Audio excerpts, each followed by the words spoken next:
Welcome to the Anxiety Crusher live event. So I go live every day, Monday to Friday, 8 a.m. Pacific time.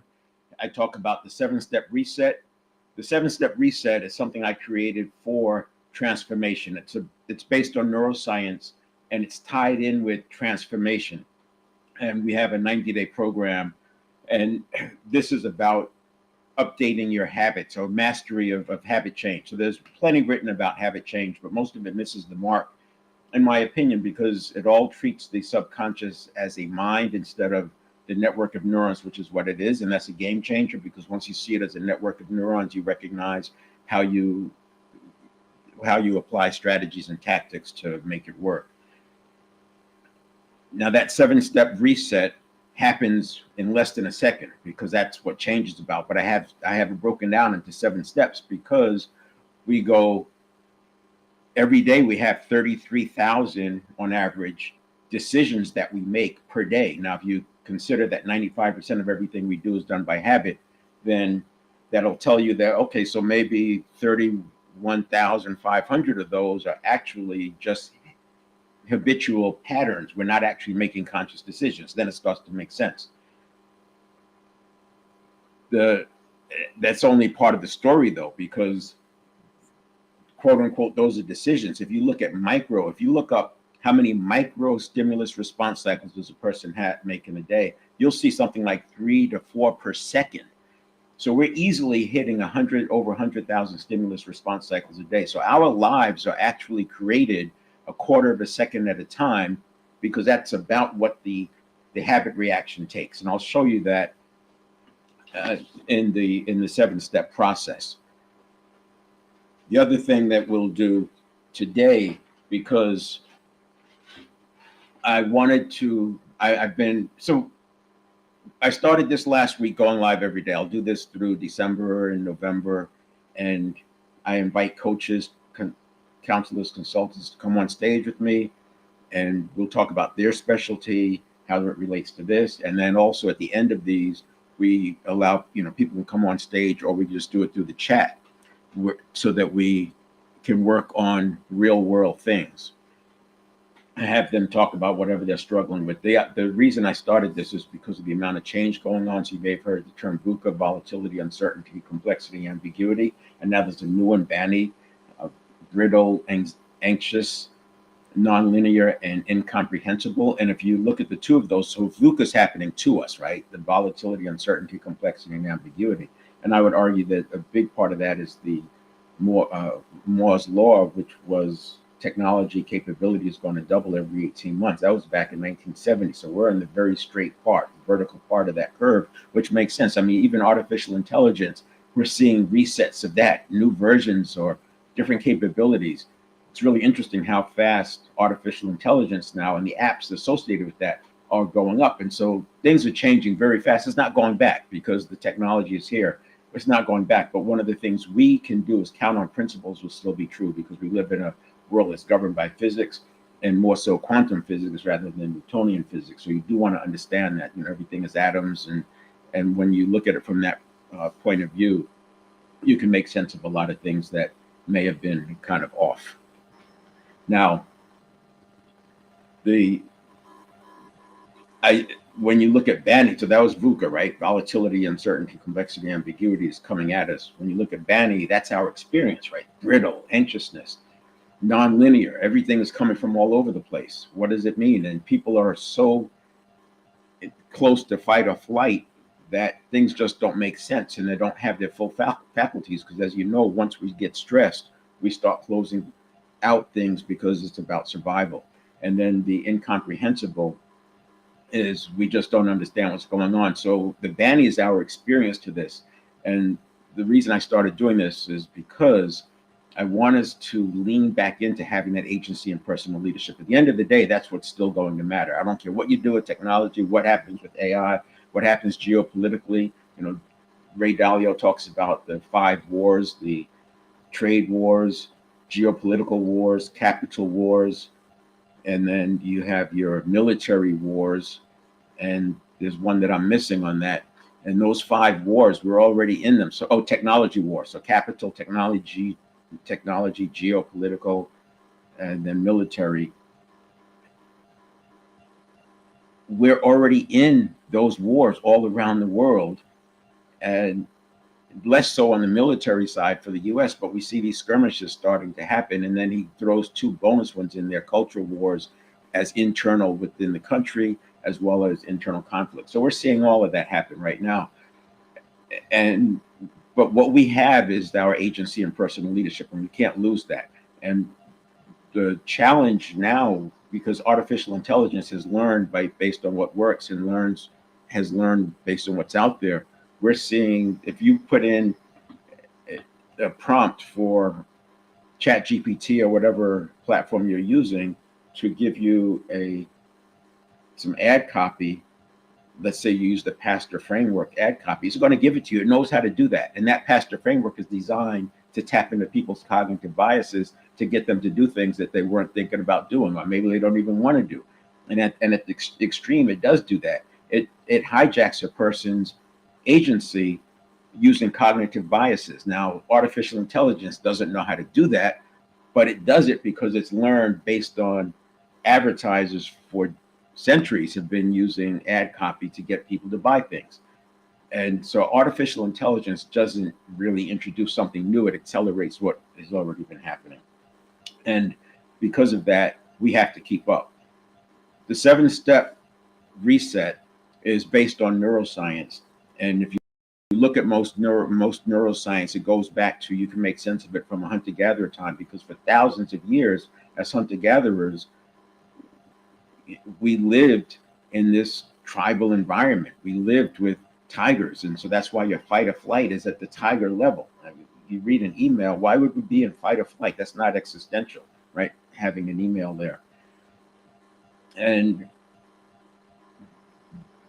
But in the hunter-gatherer, if you look at the conditioning from 0 to 7, which is when the majority of conditioning happens from age 0 to 7, it made sense there, because how you hunt and gather at 7 years old probably doesn't change by the time you're 35 years old. Today, our world, a 35-year-old's world today, is completely different than it was from 0 to 7.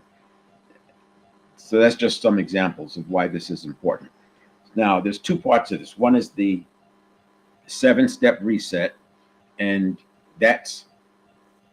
I started doing that a couple of days ago, and instead of doing the entire 7 steps in one setting, I focused on steps 1 and 2, which is the pre-stimulus, and then today is the step 3. I'll bring this up just so that I have something to refer to. So what we have here is step 1 is pre-stimulus: beliefs, neuroplasticity, priming, mindset, and physiology. And then we have your state: mental, physical, spiritual, emotional state, and then also your self-image. So this is pre-stimulus.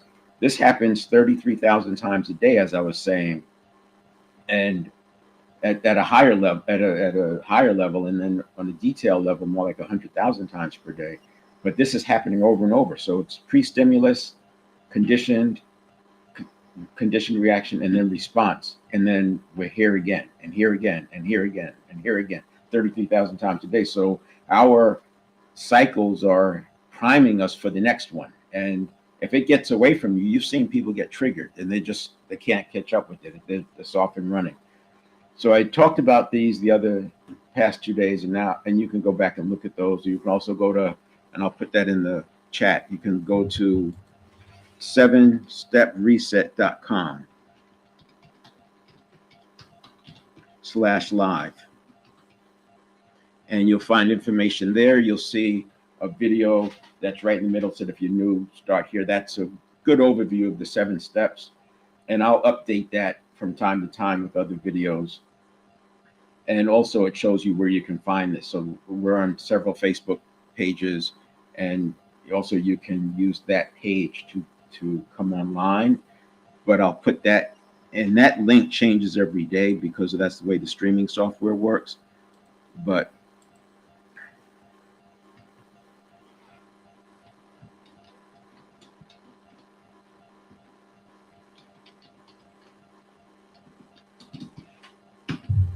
so that's that's going to be there. So you can, if you have questions or thoughts, you can either go in the chat or you can invite yourself online, and I'll bring you up on stage. So now we're going to talk about this, and this is that quarter of a second that happens 100,000 times a day that is basically changes our life. And if we don't get a handle on this, we're just creating more yesterdays for tomorrow. We're making tomorrow just like yesterday, over and over and over and over, because we're priming ourselves back into this thing. So we have some rituals, tactics, and strategies. People have been talking about habit change since I can remember. Way back, I read Psycho-Cybernetics probably when I was around 18 or 19 years old. And back then, habit change, I became very interested in this topic, and habit change has always been a hot topic. James Clear wrote a great book, Atomic Habits. There are other good books on habits, but I think they all come up short in that they don't talk about the subconscious as the network of neurons. They talk about it as a mind. And when you talk about it as a mind, you can't distinguish between the you and your behaviors. So what I mean by that is, if I see a person and I'm describing their personality, I'm describing their behaviors. Well, their behaviors are from their habits, and the habits reside in the network of neurons. So the network of neurons, that's all associations from the past. It's not mental. It's cognitive, but it's not mental. They're associations from the past. It's impulses going through our neural pathways, and the neural pathways can be more effective and efficient through being wrapped with myelin, which is a process we can get through with deep practice. Activation, which is synaptogenesis, making sure there's enough neurotransmitter to move to those different neural pathways. These are things that we can do on purpose that don't have anything to do with the subconscious being a mind. It's all about the neurons. So once you see that difference, it makes habit change easier, because you start working on habits using things like myelin and synaptogenesis and neurotransmitter, and there's different levels of that, as well as coherence, and then you start looking at fight or flight, because a lot of your habits are actually survival reactions, and those survival reactions are because of your of fight or flight, or neuroscience terms, they'll say the sympathetic nervous system, and the inability for the parasympathetic nervous system to get us back to homeostasis to come into play, because we're so triggered over and over and over. Fixing that with the mind, you can't do it, because the subconscious processes at 11 million bits per second. The conscious mind processes at 50 bits per second. There's 100 billion neurons. Each neuron is connected to anywhere from 1,000 to 10,000 other neurons. So you have these trillions of associations. The conscious mind simply can't keep up. So there are factors that we have in our brain to filter through what's important to us, and that gets applied in these 7 steps. Specifically this one. So in this quarter of a second, we've got roughly 2 to 3 million bits of information can be processed in that period of time. You can't solve that with the conscious mind. That's why the books that don't look at it from a neuro network of neurons standpoint, I say fall short, because you're trying to fix it with the mind and you can't do it. Mind's not fast enough. And then once you leave this step 3, now you're into the conscious mode. So we want to get that squared away right here. Now, to set this up, because I have 250 milliseconds, which is a quarter of a second, we have to condition the change that we want in here. We can't do it with the mind. We have to do it at the quarter second level. So the conscious mind comes on after another quarter of a second. So a half second you have between the stimulus and the response. You have the minimum of a half second if it's a real response. If it's just a reaction, you have a quarter of a second. But at a half a second, you're still not ready, because your conscious mind is just coming online. It processes 50 bits a second. You need a quarter of a second just to get 12 and a half bits of information processed. Meanwhile, the subconscious, or the network of neurons, has already processed 2.5 to 3 million bits of information. It's going to overpower the conscious. This is why we get off and running and get triggered. You have to be able to have that pause, but that pause has to be conditioned in. You can't put the pause in with the conscious mind, because the network of neurons is fear-based, and it's throwing all this peril at you, and the peril is fight or flight. Is coming at you fast. It's Serengeti tiger level threat, and so naturally you're just going to jump right into the next thing. that is a very short way of talking about this. And then after that, you get 5 is emotional modulation, 6 is action, and then 7 is mindfulness. I'm going to bring up a slide that I have that looks at this. I thought I had the slide.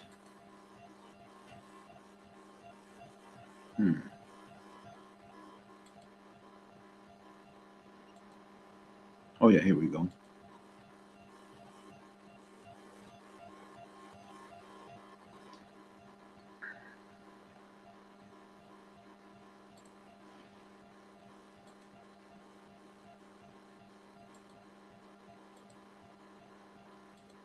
All right, so there is your 7-step reset. If you like, feel free to grab a, I'll put it here so you don't, so I'm out of the screenshot. Feel free to screenshot that. I'm going to pull up a couple of other slides that we'll use.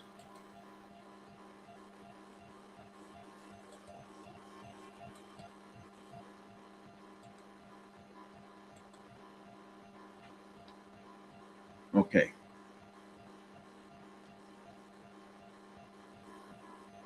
So there you have the pre-stimulus, and this is ongoing. So step 1 is your beliefs, neuroplasticity, priming of mindset and physiology. And these can be, each one of these affects the other. And again, you can go look at one of the previous videos to get more detail. I'm going to jump into the 7 performance areas. And so that's why I'm going to kind of rush through this. I'll get that slide to come up.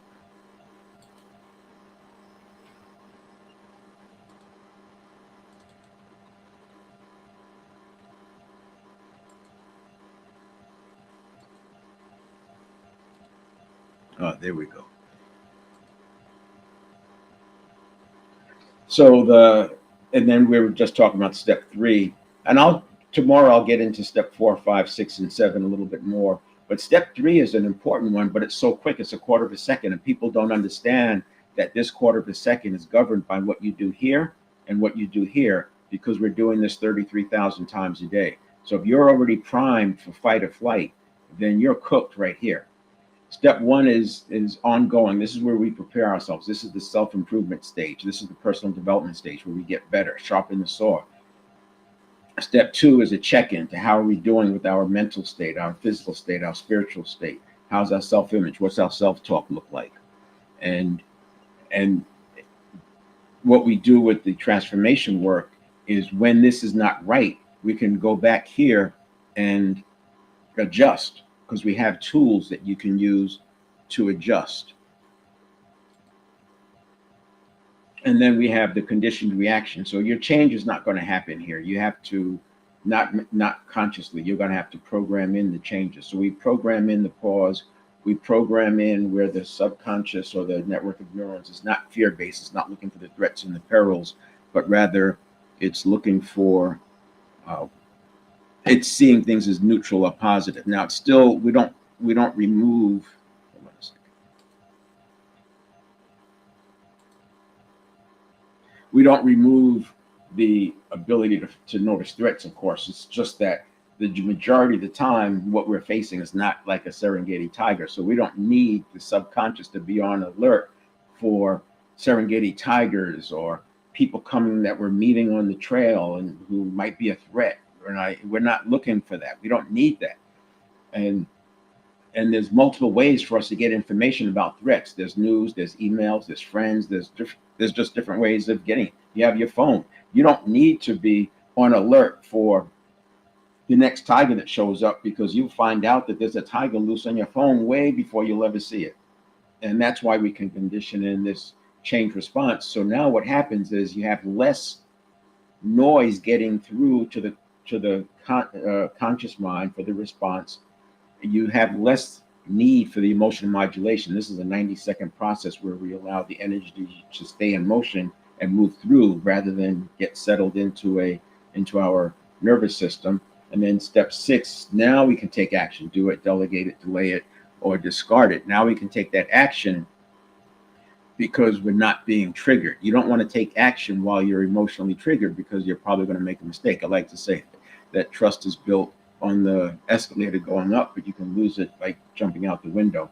And then step 7 is getting back to mindfulness, getting yourself reset, and it comes back right here. So you can imagine you have multiple of these layered on top of each other as you're going. So when people think they're multitasking, they're really not multitasking, they're flipping back and forth. And you can have multiple of these going on at one time, but obviously you're better off if you can isolate. Now, the reason I've been saying I want to spend some time, I want to take a slight pause and come back to this. And to do that, I want to create some context as to why. And the context is the 7 performance areas. So the 7-step reset came about after the 7 performance areas. So the 7 performance areas are mental, physical, spiritual, emotional, and these are the 4 that we control. This is where we have our agency and our personal, our personal leadership. And then we have relationship, professional, financial. So you notice on the bottom very faintly it says be, do, have, because we want to become. This is the identity setting. This is where we get our identity. You know, the gurus will tell you that before you go after a quest, you want to get your identity right. Well, that's true.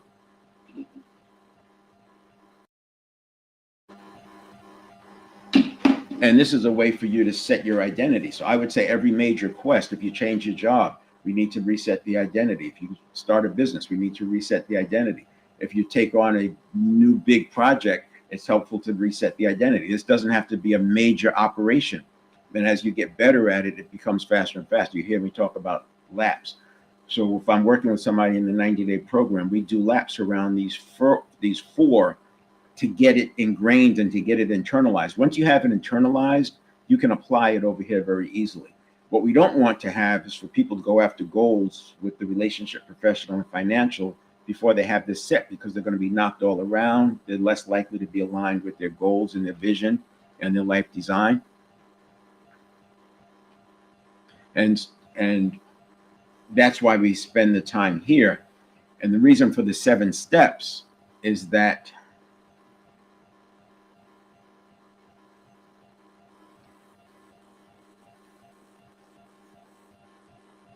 the reason for the 7 steps is that in working through those 4, you'll have people who are strong with the mental or maybe strong with the emotional, but they're a little weaker on the physical, and they need help with the habits. And that's why we do the 7 steps. So the 7 performance areas is the big picture. The 7 step is how we achieve it.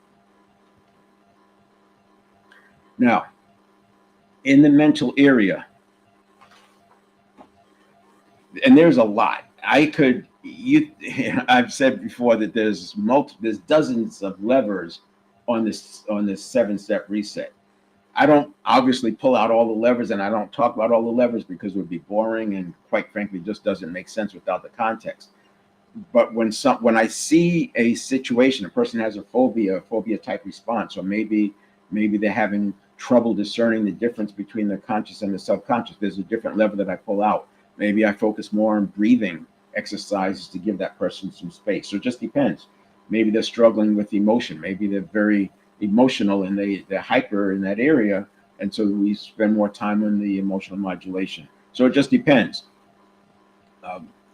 And in the mental area, just some examples. And some of these you may have heard about. You can Google every single one of them and learn something about it. One of them is transformational vocabulary. I use this in sales. Instead of rejection, we call it not appreciated. So rejection has power. It has too much strength. I don't want that to evoke that feeling that goes with rejection. I want to give it something that is less energized, and that word is unappreciated. So they just didn't appreciate the offer.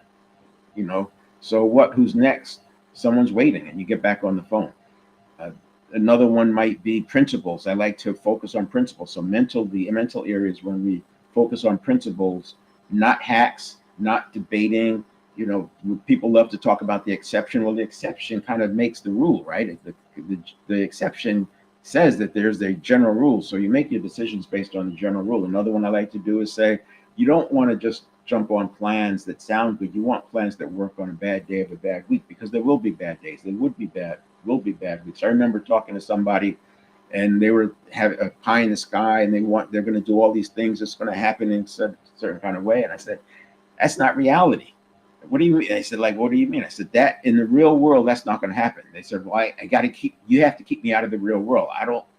Don't talk to me about the real world. They were literally needing to stay pie in the sky for their formula to work. Well, that's not going to work on a bad day of a bad week. So you want to make sure you're using first principles thinking, that you're using critical thinking, and you're landing on good solutions. And these are habits. That's why I'm talking about it here. Because if you have weak links in these areas, then the 7 steps is going to be a weak link, because there's only so much you can do. You have to be tight in all 4 of these areas. Not expert, but you've got to have a baseline where it's not pulling you down or hurting you. Another one might be using frameworks. So in the mental era, we introduce using frameworks, and people have to be very quick to understand, hey, I'm being influenced through cognitive biases, or we're being influenced by priming, or we've got too much information, we have too many ifs, ands, and buts going on, and pull out a framework and start using frameworks. These are ways to slow things down, because remember, words can trigger you, and if they trigger you, you get back into that 11 million bits per second processing, the associations from the past, threats, fears, concerns, they all start to come in. The frameworks, for example, I love to do the 2-axis growth and profit. So it's not just revenue growth, it's revenue growth and it's profit. So you have profitable growth. You need to make some choices between those two.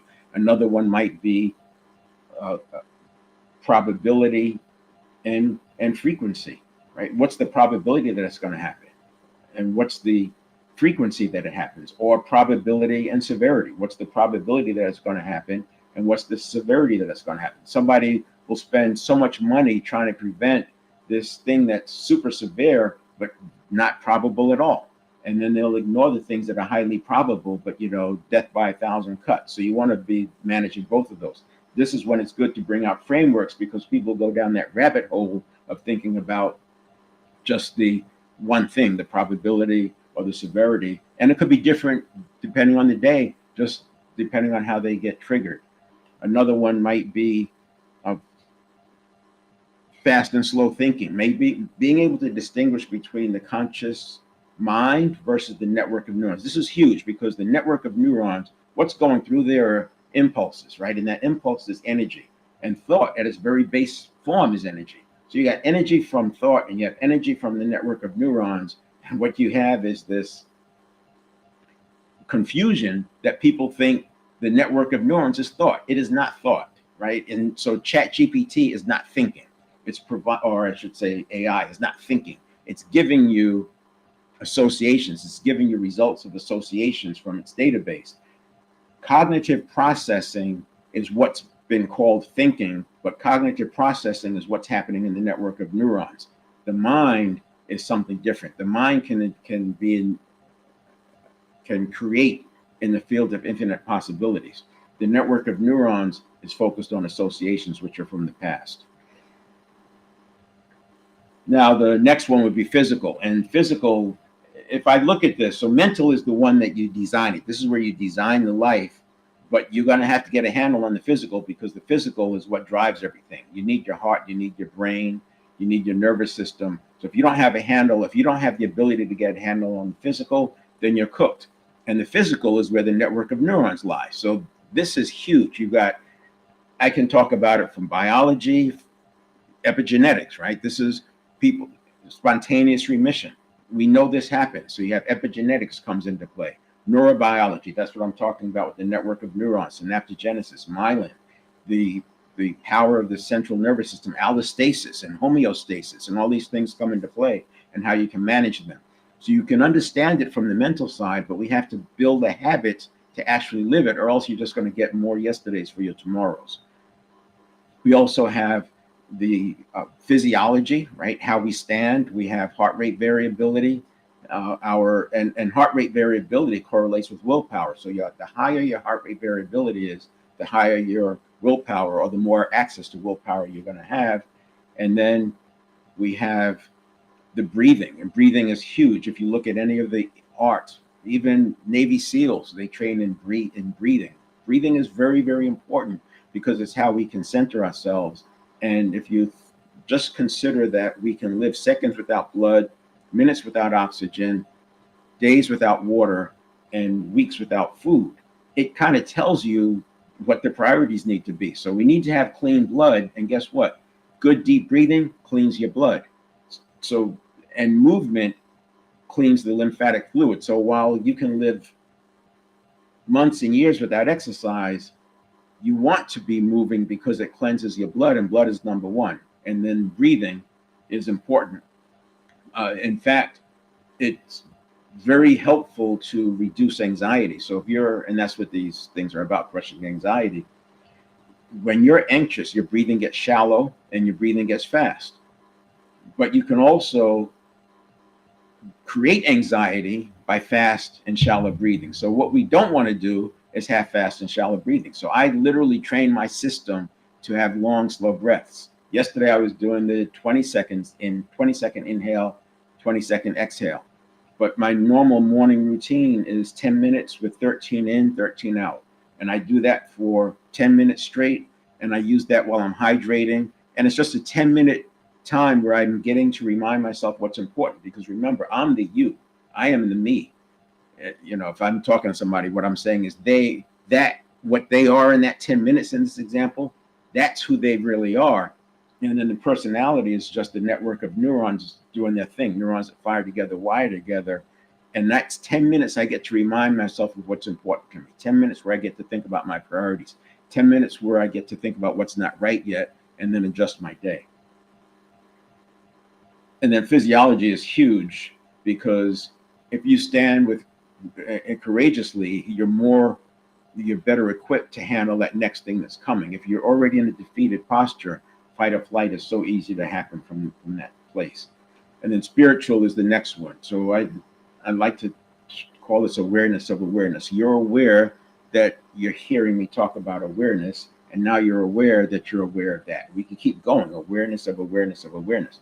You might be aware that you're scrolling, and you said you're going to stop scrolling on social media by 9 o'clock, and you're still scrolling. It's 9:15, and you're aware that you're aware of this, that you're not doing what you said you would do. This is that spiritual part that comes into play, where you start listening and paying attention and honoring what you said was important. This is where you spend time, where I spend time in that 10 minutes. If I'm continuing to scroll, even though I said I wasn't going to scroll, that 10 minutes is a chance for me to reset and rethink, okay, so what's going on? What am I avoiding? What's not right yet? What can I do differently? What's the tactic I'm going to use? What's missing that's causing me to scroll? That's where I get to do that in that 10 minutes. But it's being aware that I have to take action. I'm not just going to let it keep riding and riding and riding. That's, again, how we get more of our yesterdays for our tomorrows, which is not what we want. The other thing I would say comes into play here is coherence. So if you have coherence, I'll go to the pad for this one because that's it's a useful picture.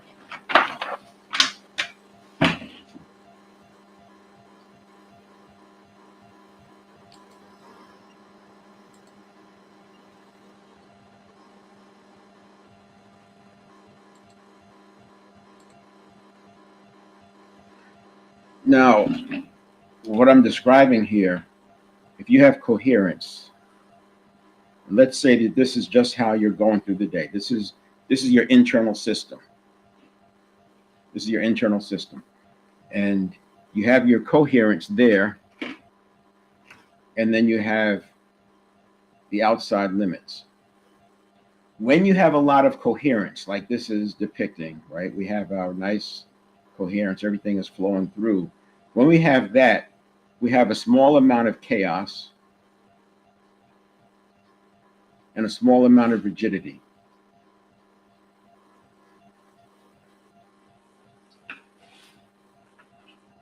And that's manageable, right? We can handle that. This is just life, right? Stuff just happens.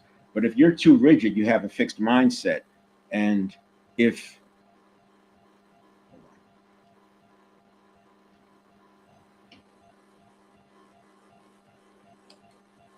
you're too rigid, you're going to have a fixed mindset. And if things are too chaotic, you're going to be all over the place. You won't be able to focus. Now, if we take this same idea, but we draw it this way, so now we have less coherence. Our coherence is much narrower, but our outside limits are the same.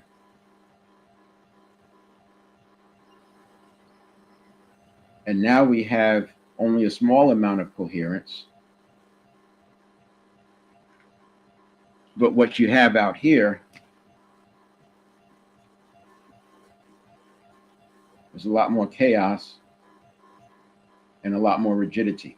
And you can see this in organizations. You can see this in the workplace. You can see it with your friends. I mean, things get stressed out. People get rigid. You can see somebody go from a growth mindset to a fixed mindset in an instant just because of something that happened to them. And sometimes you just need to back away. One of the things I talked about in the 7-step reset is this step 2.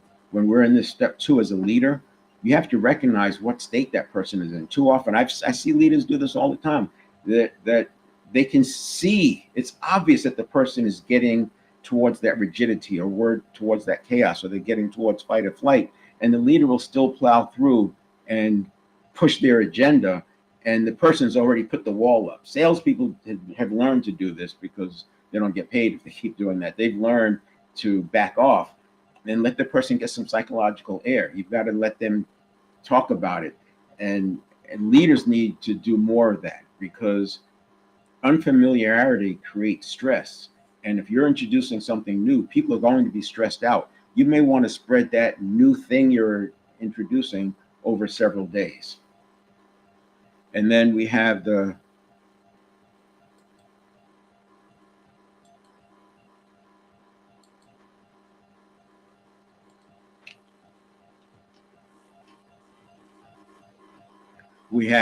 emotional.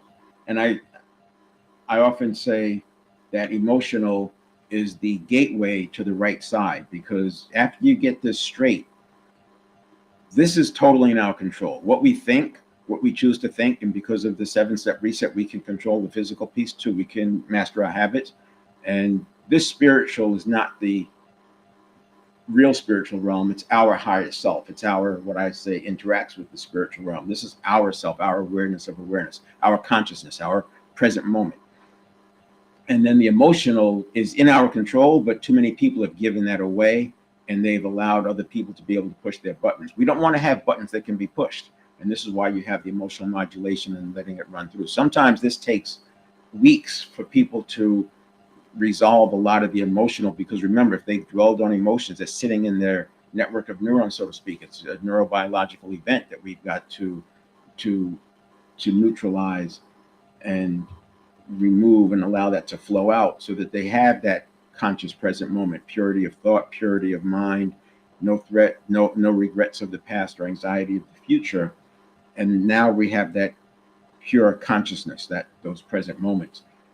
So we do have an emotional modulation approach here, and we do have processes to work through that, so you're not going to get emotionally triggered. And once you get that resolved, and now we're working on the 7-step process.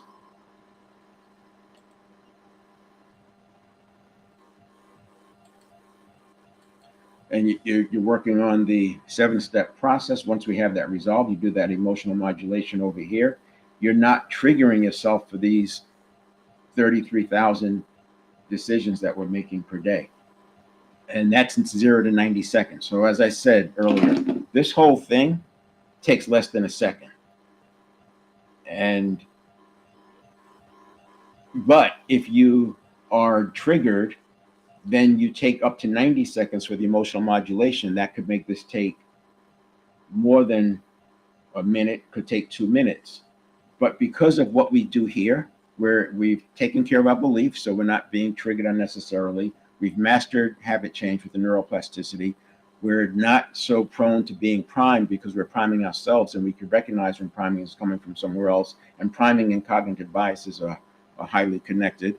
And then we have the mindset. It's not just having a growth mindset, it's being able to get back to a growth mindset instantly. And I'm talking about in seconds, not minutes.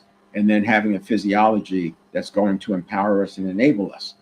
We have the check-in, and if we're not liking where we are from a mental, physical, spiritual, emotional state, or we have some negative self-talk, we go back here and fix that up. You maybe take a break and do a couple of minutes of box breathing.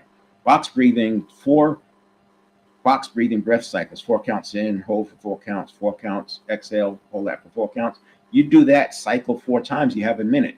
You can take a 2 or 3 minute break and just do a series of box breathing and get back on track. We don't have to live in this state.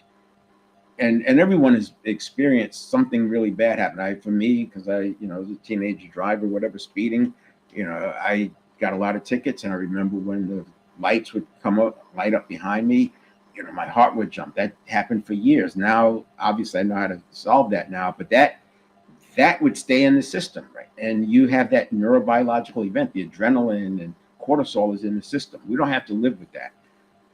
And then we have our quarter of a second. This is where we change our lives. This is where we go after our life design by managing that quarter of a second. So that was a lot. I wanted to combine the two of those. Moving forward,